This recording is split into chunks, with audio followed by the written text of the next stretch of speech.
Hi, everyone. We're so glad that you joined us today for Live with Janna. I'm Janna's publishing partner, Shelley Francis of Creative Courage Press, and your host for today's talk. Janna is the founder of Energy Medicine Specialists, a center for excellence in education, healing, and practice in the field of energy medicine. Hey, Janna. Hi, good to see you. Welcome. Thank you.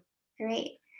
Well, as we're waiting for people to come in and get settled, what we'd like to do is take a few minutes of just a moment of silence. So while you're getting settled, I'm going to share my screen and we can just sit with this um, image and think about where we are with our own hearts at this moment. So join me in a few minutes of silence while we all settle in.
Thank you for taking that time to just settle in and soak in the energy. Welcome everybody to our call today with Janna Mall. Being February, this month of the heart, we want to talk about how to run your energy into and through your heart, not just through your head and gut, and why that matters so much. That's what we're going to talk about today. And as we're waiting for a few more people to arrive, but just to say hello and join the call, I'd love to have you write into the chat where you're coming from and how's your heart doing today? And Janna, how about you? How's your heart doing today? Good. I love looking at that photo. I didn't pick that photo for the blog. Michelle did. But what's interesting about it is when I first moved to Colorado, my logo was this. And I see everybody doing, oops, how do they do it? Yeah, I see everybody doing it upside down from what my logo was, which is really interesting. So looking at that picture was reminded me that the heart has been associated with my business for a very long time. Welcome Minneapolis and Cincinnati and Westminster. Oh, cold areas. Nobody from Florida. It's the only warm place. Arizona, Australia. There's North Carolina. Heart feeling full. Thank you. Yes, it's been a month or at least the past week of really needing to keep our hearts warm. We've had Valentine's Day, we've had Groundhog Day, we've had freezing temperatures all over the place. Yep, we've had a government hearing. We've had lots going on. Yeah, and poor Texas, right? They're not alone, but Texas is struggling right now, trying to stay warm. Yeah.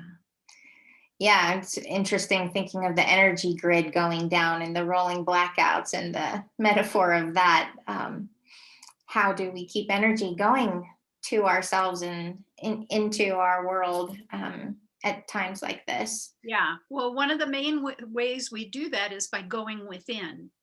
And that's what winter is all about. Winter is the dark time. It's the dark season, and it's when the seed is just starting to germinate. It's underground. We can't see the evidence of new growth, but we have to go within to formulate it. And that's what winter and this time of year is all about, is going within and finding, where is my light? Does it need relighting? Where is my passion? How do I feel about the world around me and the future that I'm going to step out of this darkness and into? And COVID and um, pandemic and quarantine all feeds into that. I mean, obviously it started a year ago, so it's been a full year, 4 full seasons of this, but it really is symbolic of needing to go within and find who I am now and who is it that I'm going to bring back out to the world again. So this time of year is really an opportunity to go inward and think about what we want to bring to the rest of our year, for Yep. people who think in calendar years like I do. Yeah, don't fill up the calendar so full that you cannot find time to be introspective. It's part of the growth work. Well, I would love to jump into the topic because we Yep. started this last month when you were talking about running energy through our hearts. And why is that important? Can you talk about what that means in our energy systems? Yeah, we have, I'm going to talk about the 7 major chakras. We could talk about a lot more, but those are the main ones, and those are the easiest ones to teach from because they're great delineations in the body. Each chakra is a zone of the body, and it governs part of our physical body as well as emotional challenges and learning lessons, all that kind of stuff. So talking about the 7 majors is going to be the easiest, especially with only 1 hour. So we have the root chakra, which is the closest to the earth. So it governs our connection to the earth. It's also our family of origin. So it's, if you think of it in terms of astrology, it's how the world sees you. So it's the face you show the world. Um, and many times we function from there, especially if we have survival issues, if we don't have enough food, if we aren't warm, if we have no power, if we feel alone. We're going to look for ways to remedy those in the root chakra. Where do I need to go? We might physically need to go somewhere else. We might physically need to chop wood and carry water. That's root chakra. Then we have sacral chakras. We move up the body, governs the womb, the low back, our relationships. It's where we're going to determine for ourselves if we belong, and if someone has our back, if someone supports us. So it's that emotional support, because it's also creativity and reproduction, but it's that one-on-one relationship. Solar plexus chakra is where we think of a lot of stuff happening, and in fact it's probably got the biggest bulk of all of our duties. It's power and self-esteem, it's the mental field, it's the masculine, it's work, it's boundaries, etc., etc.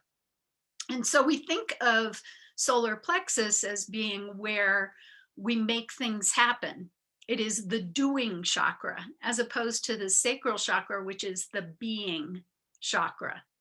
So we think of going within, we think of sacral chakra. We think of, as women, our relationship with ourself is sacral chakra. So that self-care piece can come from unhooking from relationships or other people's expectations. Whereas self-esteem is solar plexus, that time we give ourselves can be sacral chakra. So solar plexus chakra carries a lot. And when we talk about work, when we talk about bringing our projects forward in the world, we think of solar plexus. How are we going to make it happen? And we can do all that without engaging the heart chakra to a high degree. But then when we move into the heart chakra is the transformer. It's where we transform more survival in the physical world issues into more spiritual or higher level learning and higher purpose issues. So, throat chakra is communication. Brow chakra is clarity and intuition, it's higher thinking. Crown chakra is our connection to the spirit. So we think of the upper chakras as potentially being more out of body, and the lower three chakras of being more embodied. The heart chakra is where we bring those two things together and where we can actually anchor our dreams, recognize our passion, and bring more of our spiritual self, more of our fullness out into the world.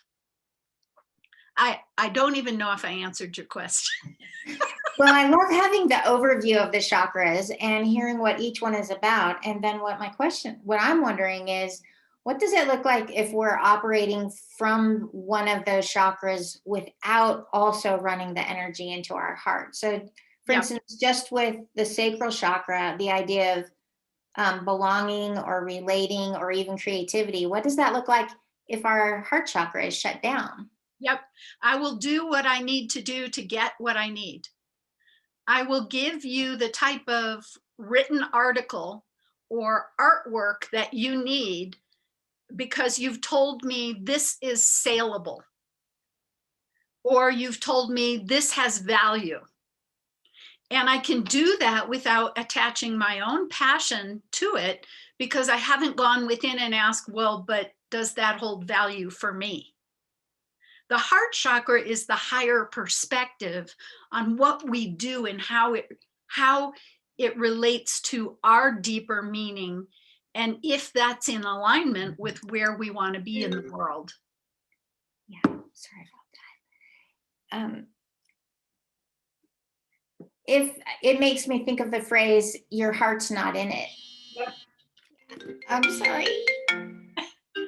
I'm sorry. Usually it's me trying to figure out how to turn my phone off. Yeah, would you talk more about that for a second, about what it looks like if our heart's not in it? Yeah, it's oftentimes what happens is we do things because it has some kind of payback, but it doesn't pay us back at a deep enough level that it feeds our soul. And so we are disappointed, we're frustrated, we feel unseen and unheard because we haven't put ourselves out there.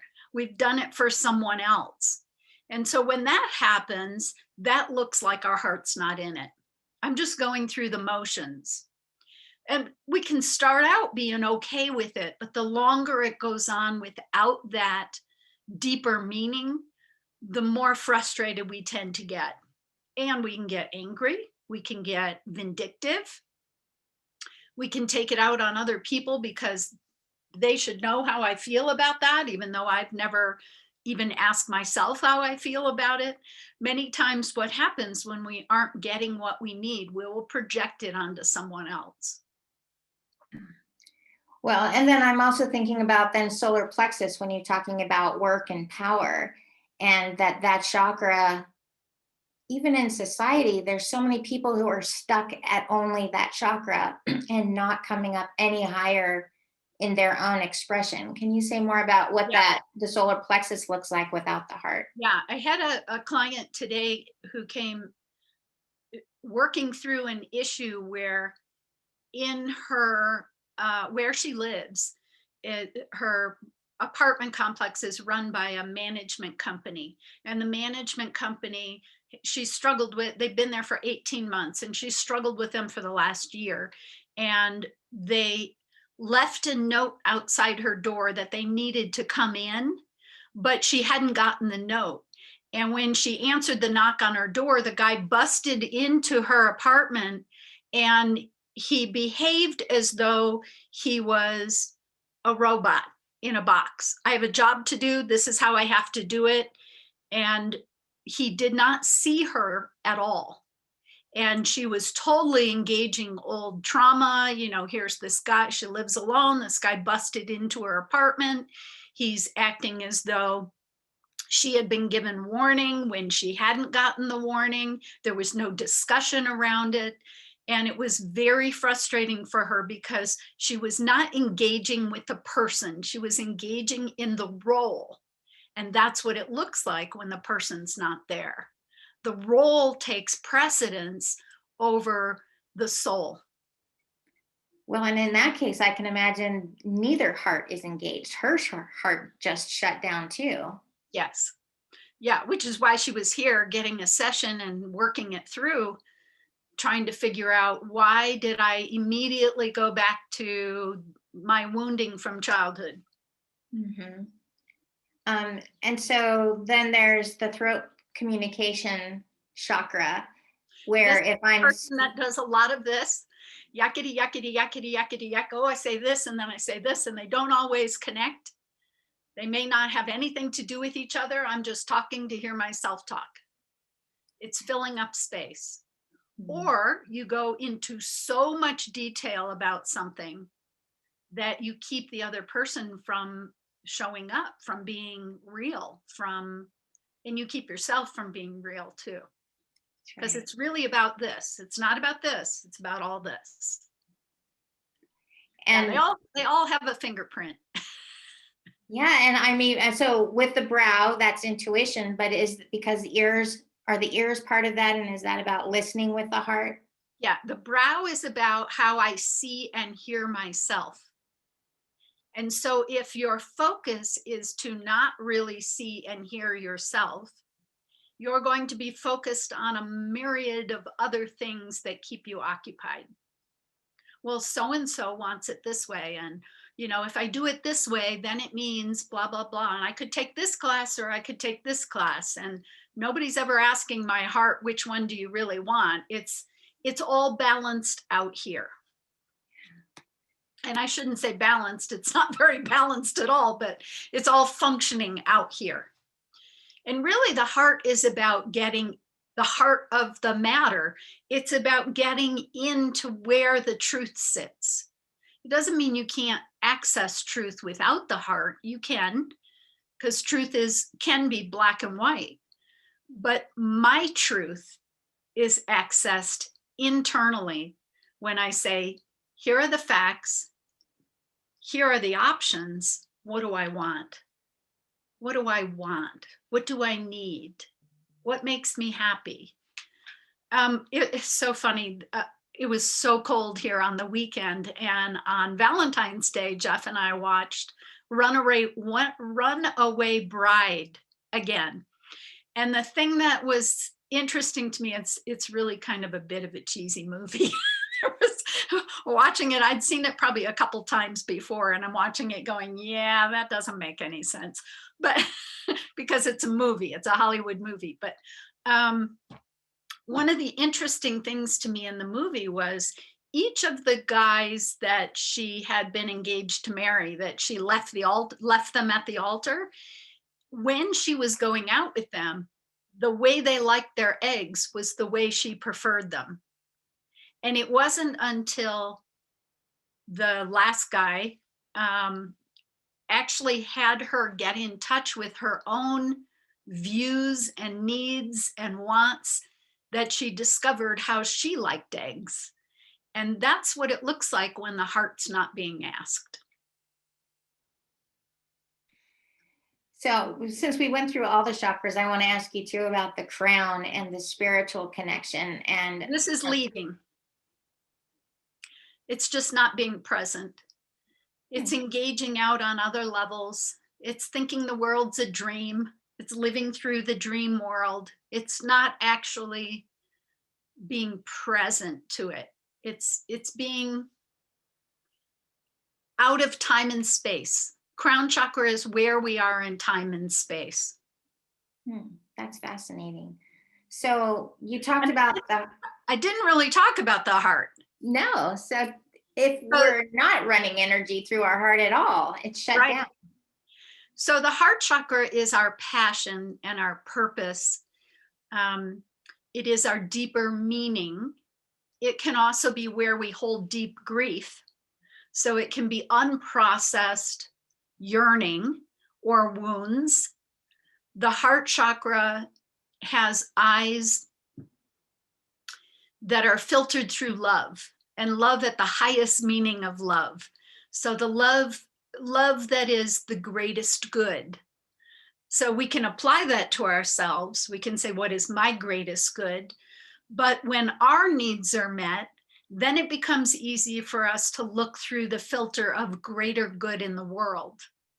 It's hard for us to do that if our own needs are not being met. So there are two layers of the heart as well. And oftentimes, if you study the energy of this, you'll see two colors associated with the heart chakra. The lower level color is green, the higher level color is pink. And that's these two functions within the heart. And because the heart transforms the lower, more physical, and integrates it with the upper, more spiritual, you can see that it would be multifaceted in its ability to respond to situations. So can you describe then how you, I mean, there's lots of techniques for opening the heart, but what do you do to change the running of energy up or down or out through the heart? Or how can we do that? Can you, you're asking for one answer. And No, just what's an example of opening your heart? of opening your heart. One example of that is many times before we respond in a situation, we take it to the mind. We do. And we say, what is my assessment of this? And the mind says, oh, they've hurt you before, right? And so you create this expectation that I'm going to be hurt again. That's the mind doing it. It has nothing to do with the heart. So if before we respond to a situation, we can take it to the heart, we can say, knock, knock. Hello, I need a consult. How do I approach this with my heart intact? We have to decide to go to the heart. And especially when we have patterns that keep us from going there. You know, our patterns of woundedness or our patterns of expectations or failed expectations will take us into one of the chakras that has a judgment on that. Judgment also sits in the heart. Judgment of self, judgment of others, feeling judged by others. So we want to get beneath that aspect of judgment to the soft kernel of the heart and say, what do you think? Sometimes when I do that, the heart says, I don't know yet. And I go, oh, I'm not supposed to respond. Okay. We often give ourselves a job. The job is something happens, I have to respond. Something else happens, I have to respond. Someone says something like a conversation, I have to carry my part. I have to respond. But the heart doesn't always respond. The heart oftentimes will just observe. The heart will hold space. Our wounds come many times from not being valued, not being heard, not being seen, not being able to, not being encouraged to be authentic, not being allowed to be autonomous. And when we don't jump to a reaction and we value that space of unknowing, many times we find out things about ourselves or the other person that we would have glossed right over. Those are very deep, valuable moments. And unfortunately, we are doers for the most part in this society, and we would rather do than leave empty space. And the empty space is like a blank canvas. It is yet to be decided. Well, I hear you talking about the ways you called it responding, but it sounds like reacting mentally to situations that come to us. So that's when we go to our head. And then there's those gut reactions where we're really in our fight, flight, freeze reactions from the gut. Like that's our gut talking without the heart's input. Right, that's solar plexus, and many times it's fight or flight. If we respond from sacral, it's usually wounds.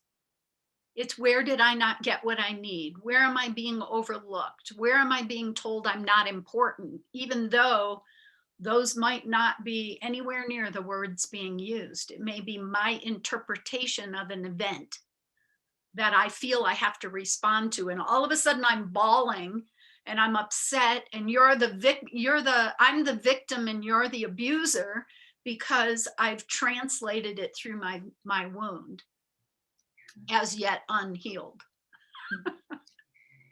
Yeah, and some of the research I've done around courage and why we need courage, there's the fight and flight, and flock is one of those other defaults that sounds like what you're describing, a way of relating without the heart, where like you're talking about the wounds or relational trauma.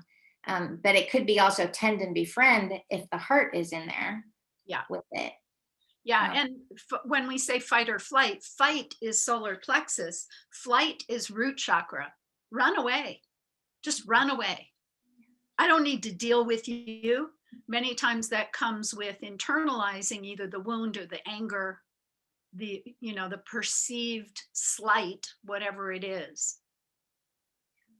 If the heart holds space, we have a question. If the heart holds space, is it also absorbing? Is this where the wound scar tissue is experienced? It depends because each chakra is so multifaceted. It depends on what the work that has been done already, the healing work that's been done already. If the wounds were to the heart, the scar can sit in the heart.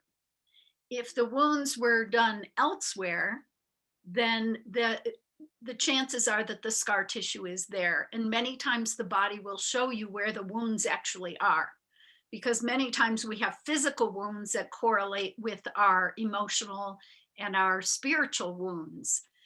The heart can absorb, yes, because it's a transformer. It's taking in energy from all of the other chakras. Our goal is to process what we bring in and resolve it, send it back out. And with love, that's easy, because love that comes in is exponential, and it's easy to have love to send back out again. But when it is expectations, I only love you when you act like this, then it's a type of love that doesn't align with true love. It's more like human love. It's more like social love or communal love. It's love based on making me not feel so alone. And when I feel alone, I'm holding that space in the heart because I don't love myself in some way to heal that space. So if I'm not filling that space, then when you show me something, even if it has strings attached or it has conditions, I'm going to put it in that space so I don't feel so empty. And that's why we absorb energy. We're not doing it to make the world a better place. We're doing it to make ourselves feel better, because that's what we're designed to do. The higher aspect of feeling better is seeing that the world can be and do better. But we're not there when we're at the level of absorbing energy and expressing wounds, especially if they're expressed in scar tissue and physically. And I hope I answered your question, Diana. Healing touch in the cardiovascular ICU. Yeah, you would see the wounds that were unresolved. Yes, you would definitely see the physical wounds unresolved. And you would also see those people who heal almost effortlessly because they've been doing their own work, or because they have a very strong support system. They belong in a family that's very loving. These are people who have what they need. They don't have a lot of empty spaces. People who have had hard knocks and healed those will be better able to heal from whatever old damage was there. Well, we have another question. Could you talk more about absorbing energy in relation to the transforming heart? When we absorb energy that isn't ours, it has um, an inherent challenge with it because it has someone else's fingerprint. When we absorb energy that is ours, I'm holding my first grandchild. I'm full of love and bliss. I think of my own son or daughter when they were babies, and that is filling me with unconditional love. I'm absorbing based on my memories and experiences to have even more love in the moment. My heart is absorbing, and it's going to transform my heart into what does what's the Christmas, the Grinch? Doesn't he have a heart that gets 10 times bigger? I mean, it really, when we fill our heart with unconditional love, it transforms our heart to be able to carry and express more love.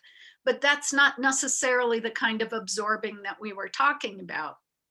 When we absorb energy, I'll give you an example. When I was a kid, I was empathic, highly sensitive, introverted, middle child, um, more of a scientist, watch how everyone else does it and do it without having to make mistakes or without getting caught. I was middle child. Um, One of the things that I did in my family to survive was I would take on and carry the emotions. And that was easy for me to do because I was an empath. So I felt my world emotionally. That absorbing of energy is a way of compacting the heart that is only transformed when the lesson is completed.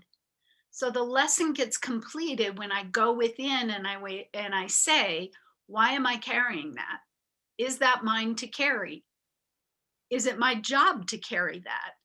Am I better because I've carried that? When I do the introspective work to finish the process and move it back out, then I transform. I am not transformed by carrying other people's emotions. What else can you say about just the energetics of the heart as a transformer or the chakras as a transformer? What's the transformer's function? Um, right off the top of my head, I would say that the job is like a catalyst. A catalyst in a chemical equation goes into the mix. It creates the reaction to occur and then leaves unchanged. And a transformer will initiate the change to occur, but isn't always changed by the reaction. So if I were to, and there are different ways to do it because I was just talking about transforming the heart and making it bigger, which is a way that the heart is, in fact, itself transformed. But many times our hearts function to transform situations. And we may not be different other than that we've changed how we are in situations. And that's more what growth work looks like, is that we aren't necessarily transformed. I mean, you can argue that. I mean, there's so many different nuances to energy. You could argue that and say that actually, when we heal something, we vibrate at a higher frequency. So, of course, we're transformed. Um, and that's possible. And I'm not going to argue that. But um, tell me again your question. Well, I'm thinking actually of the stepping down of energy from through the energy system into our body and how the heart is a transformer in that respect.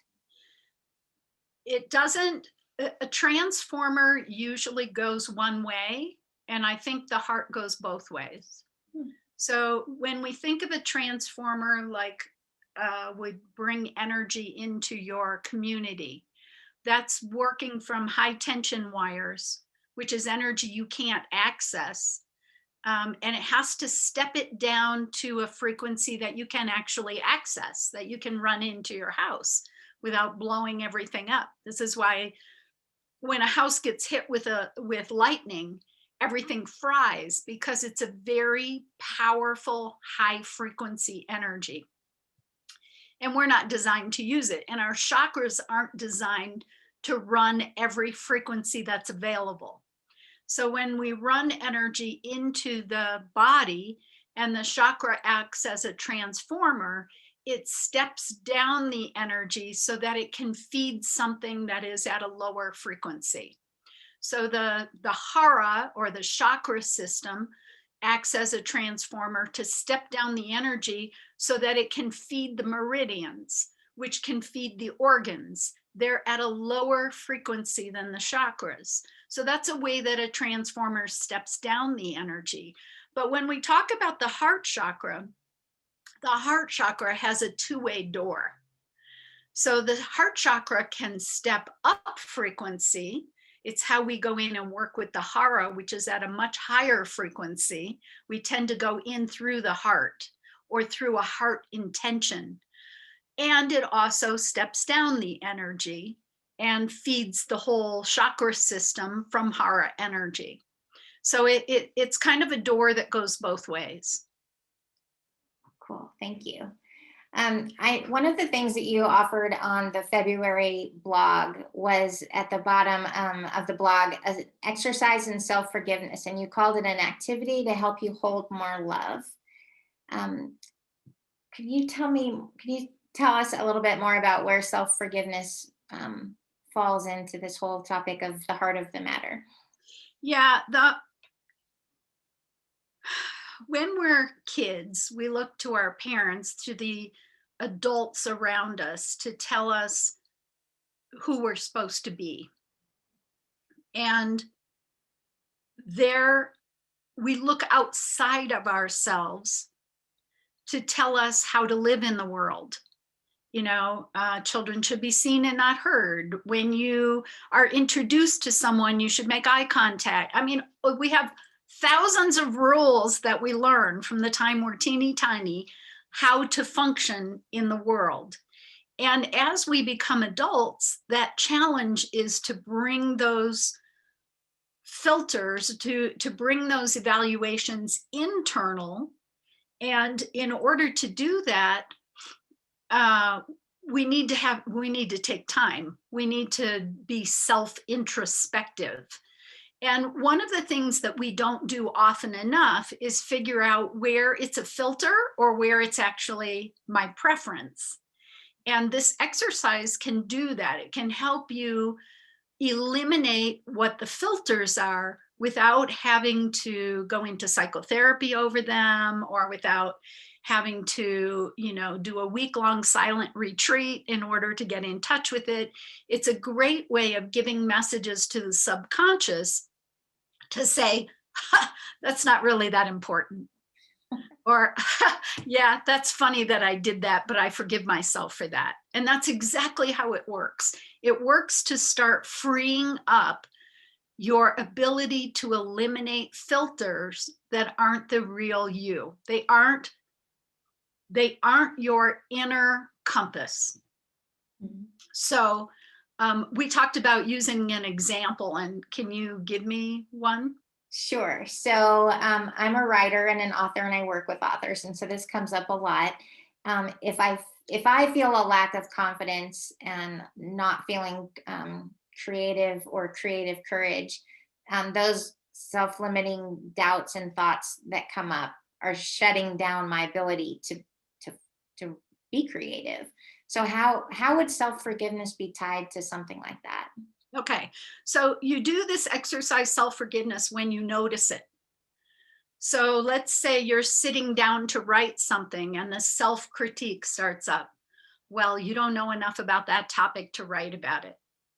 and you blah, blah, blah. And that last time you wrote something, it didn't turn out very well. And somebody, so-and-so doesn't like your process.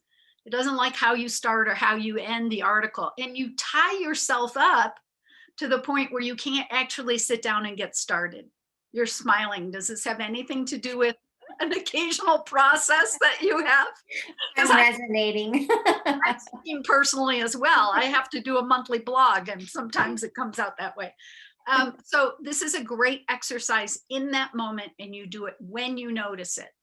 So let's say you're sitting down to write and you notice all of these feelings and thoughts starting to churn. That's when you do it. And you say, here's how it might look. I forgive myself for thinking that it has to be perfect. I forgive myself for thinking I don't know how to write. I forgive myself for thinking this is like that journal I kept that someone got a hold of and made fun of. I forgive myself. And you go stream of consciousness until you can think of nothing else. I forgive myself for putting it off. I give myself for not wanting to do it. I forgive myself, whatever is coming up. And as soon as you have nothing else to say, you set it aside, you're done. And if you need to get up and go do something else in that moment, there's nothing attached to doing something else. You're not doing something else to prevent yourself from doing this. And you will notice doing this exercise how quickly things shift. How quickly. When I've done it, you can do it with doubt, you can do it with fear, you can do it with general self-forgiveness. I forgive myself. Let's say I'm going to forgive myself, and the whole string of things is doubt. I forgive myself for doubting that I have the ability. I forgive myself for thinking I'm not good enough. I forgive myself for doubting, and they could all be the same theme, but they don't have to be. It can be anything attached to it. And let's say you only have to do it 2, maybe 3 times, and it's not going to come up anymore. If a year from now it comes up again, you go, I forgive myself for doing that. I forgive myself for thinking that way. I forgive myself for holding on to this and not being able to let this go. It's a very, very quick way to move the energy. And how it moves it is it strips off the filter that is usually someone else's words that you've internalized. So I'm using my brain to try and rationalize or understand how or why that works. I'm glad that it doesn't. I'm going to keep trying that.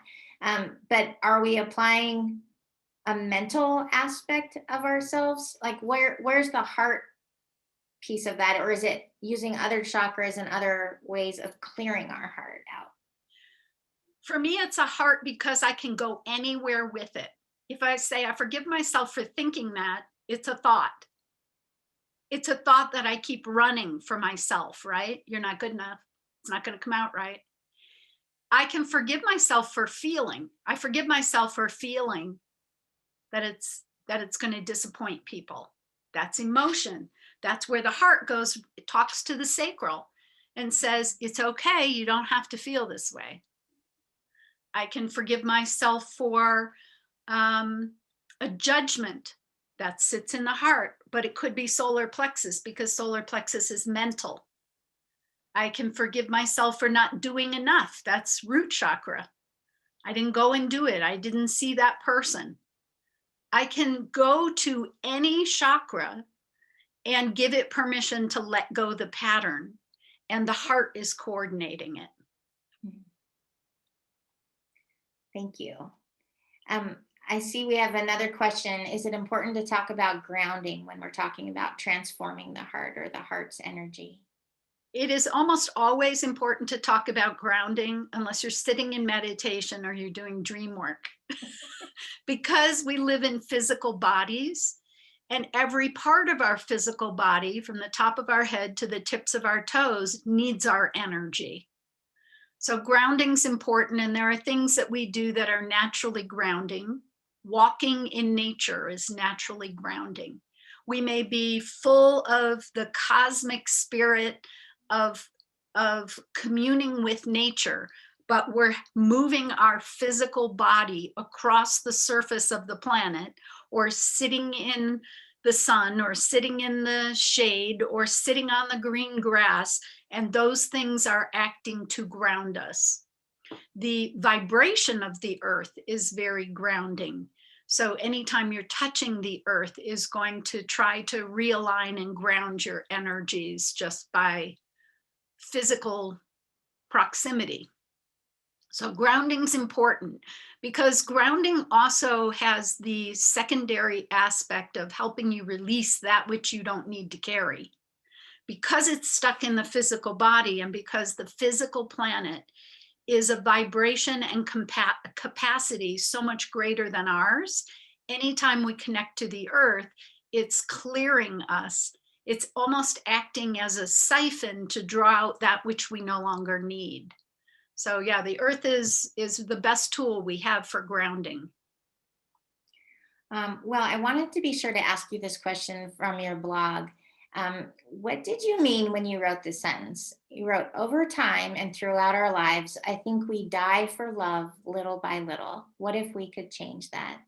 What did you mean by die for love little by little? Yeah. It was striking me very profoundly when I was writing about the heart and thinking about Valentine's and thinking about Groundhog Day, that a good part of our lives are spent being what other people need or want us to be. And when we do that, we hide bits of ourselves. We're not as authentic to who we are. Now, it gives us something. Many times it, if I act like the clown, I see my best friend smile when she's sad. Or if I bring my parents food, they feel nurtured by me. And but I may not want to do it, or it may not be easy or effortless for me, or my heart might not be in it. And I'm still doing those things throughout my life in order to get. And generally, when we talk about relationships, we're talking about getting love, getting affirmation, getting appreciation, being seen and heard, and yet we're not engaging it to the level that we could. So it struck me that over our lifetime, in many ways, we are dying to our own true soul in order to get along, in order to be part of a community, part of a relationship, part of a social structure. And that if we could change that and we could all learn to strive to come into our relationships more authentically, more wholeheartedly, without needing someone else to affirm us, how would we do that? And what I came up with in thinking about it in this blog is self-appreciation. And appreciation means to value. When I appreciate something someone else has done, I value it, whether it's a thought, an action, an emotion that they showed me, a vulnerability that they showed me. I can value that and hold that space for it. But I need to be able to do that for myself as well. So self-appreciation is, where do I value myself? Where are my strengths and weaknesses? And are my weaknesses methods of motivating growth, or are they areas where I have yet to bring my growth work? And I don't know until I go in there and start looking at it. But self-analysis, self-appreciation is powerful, very, very powerful. And it can change how you function in an instant. I'll give you an example.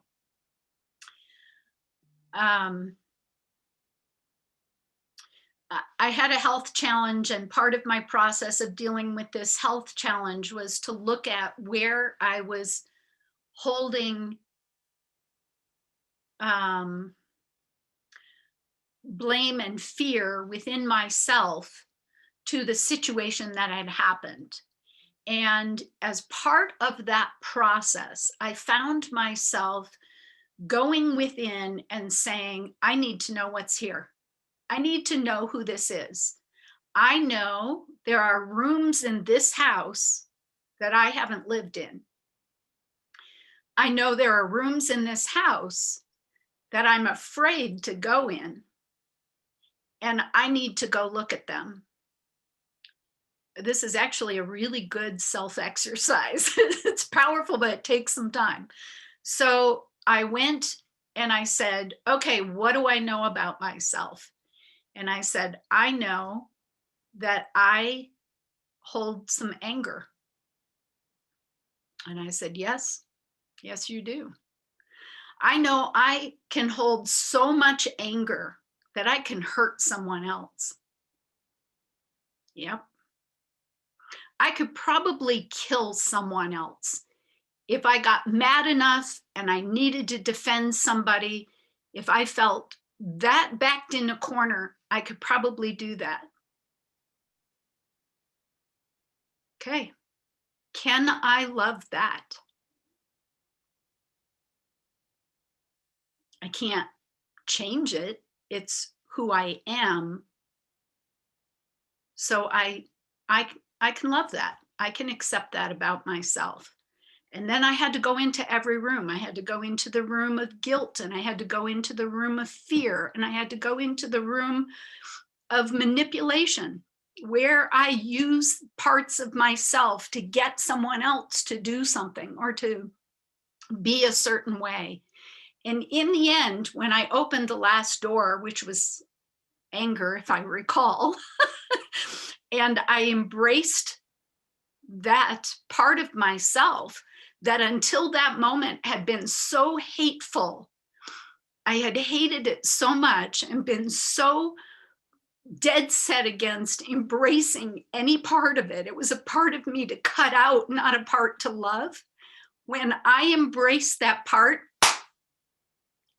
all of that darkness went into light. And I went, oh my God, I didn't expect that. I didn't expect that. But that's what happens when we don't go in there. We close off these rooms and we think these rooms can never be opened again. These rooms are part of me that no one and nothing can love. And they create these vulnerabilities about us that keep us from loving ourselves. They don't keep others from loving us just because they haven't seen it. They don't even know it exists. It keeps us from loving us. And the power of loving what we are is the biggest transformative energy I think that exists. Thank you. Thank you Yeah, for sharing that. yeah. I always cry when I do that. Well, it It's a just good shows memory. how powerful the shifting of energy can be, and when we speak from the heart and act from the heart, the truth comes out and authenticity comes out, and that takes a lot of courage. So thanks for going there. You're welcome. You know, I actually think that it is that transformative level of self-love that is the instantaneous healer of the physical body, of cancer, of diagnoses, of genetic imbalances. I think it is that level Mhm. of embracing what is and bringing it into the light. Not that that was the goal, but I think that's the result, is that that is that transformative ability of the heart. Well, I feel like I want to just go process all of that, and we're close to the top of the hour. Um, Does anybody out there have a question you would like Jana to answer before we wrap this up for today? 5 minutes or less. Yeah. That'd be a really long answer. Oh, we have a, hang on, there's another. Oh, here's a question. Where does the freeze live in our body, as in fight, flight, freeze? What chakra would that be? Or many chakras? Yeah, my guess is that it's root chakra, because root chakra is also flight. I think flight and freeze are the two sides of the coin that exist in root chakra, which is the ability to stand your ground or run away. And freeze comes not from standing your ground in a way that accesses your power, but it takes all power away. And it's also a great chakra for contributing to being invisible, which if you freeze, if you don't move a hair, if you don't breathe, I mean, that's one way of being invisible as well. I've seen a bunny rabbit do that in the shade and just hold there. And of course, deer do that all the time, unless they're running out in front of your car or something. Or trying to get away from my dogs. Yeah. I wanted to say, while we're talking about fight, flight, freeze, and flock, that there's always another option, which is going to the center, and that's fortify. And that's where the heart lives. And so to fortify ourselves, that's where self-care shows up. And fortify is another word, root word for fortitude, which is another word for courage. So it's just all part of the. I love it. And you've written parts of a book on this, right? I wrote a book on it called The Courage Way. Yeah. Great. Yeah, thank you. We have another question. What guidelines would you recommend regarding mental health, balance, and stability before attempting that kind of work? I imagine someone could get really lost. Well, you have to have time. You have to have some time. I don't know that I did any mental health stability work other than it's the type of work that happens when you feel backed in a corner and nothing else has worked. If nothing else is working, you got nothing to lose. You go in and see what's in there. If you have, I didn't know what I was doing. I'm just throwing that out there. And I have a background in psychotherapy. I probably should have taken a friend, called a lifeline, but I did not know what I was doing. And the benefit of that is no one can talk me out of it. No one can make it less profound by diffusing it. But I had to have enough time to feel like I could venture through all of the rooms of the house and that I was gonna survive. And in the end, what happened was, when I looked at it and I said, I can't dissolve it. I can't make myself not like this. I can't undo my experiences to this point. If this is who I am in this lifetime and I've committed to be here this lifetime, then I've got to live with this or close the door and nail it shut. What am I going to do?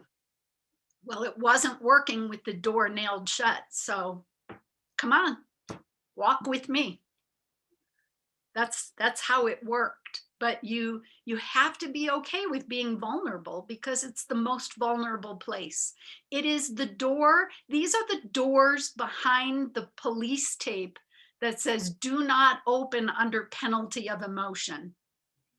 And you have to be willing to look at it. So I would say do some other work first. Feel, build some self-love. And then give yourself the support that, whatever it takes. If what I see is never going to be worse than the fact that I love myself, if I can love myself and many of my empty spaces are full, then it doesn't matter what I see. I'm still going to have that self-love to fall back on. So if you're going to do any work, I would say do some self-love work. Well, we're at the top of the hour, so we should Should we wrap talk up. about March? Yes, go ahead and say what you want about that. I am going to be traveling. So I will be away from home in March, and I'm not sure there's going to be a March blog, but what we'd like to do for the live event is do a live group Zoom so we can see each other. And my goal was that we would each think about one thing that we've done to help stabilize or build self-love. Let's think about what one thing over the next month that you can do to nurture your heart, to self-forgive your heart, to sit with your heart, to be with your vulnerability, to call in your network, whatever it is, not everything, but one thing that you can do for yourself to stabilize your heart or become aware of the function of your heart over the next month. And we'll talk about it on our Zoom call. That, or if you have a question about energy, or you have a question about the energy of what's going on in the world, or how something functions energetically, these things are all possible discussions for this call. So when we send out the recording link for today's talk, whether you're here today or whether you're listening to the recording, we will include an RSVP link and the Zoom link for March 16th at 3 p.m. Mountain Time for that live Zoom call. Because it won't be the webinar platform, it'll be the Zoom room grid with it seeing everybody. It'll be a slightly different reminder process, but we would really love it if you would join us live and see each other's faces. And I just want to tell you, anyone here and anyone listening in the future, these are always open for feedback and dialogue. And that's the purpose of them, is to build community, to get more information out there as it's needed. And I deeply appreciate your interests and your communications. So don't hold back. All right. Well, if you have any questions, feel free to write to Janna at energymedicinespecialists.com. Visit her website, energymedicinespecialists.com, and you'll see in the email that goes out too.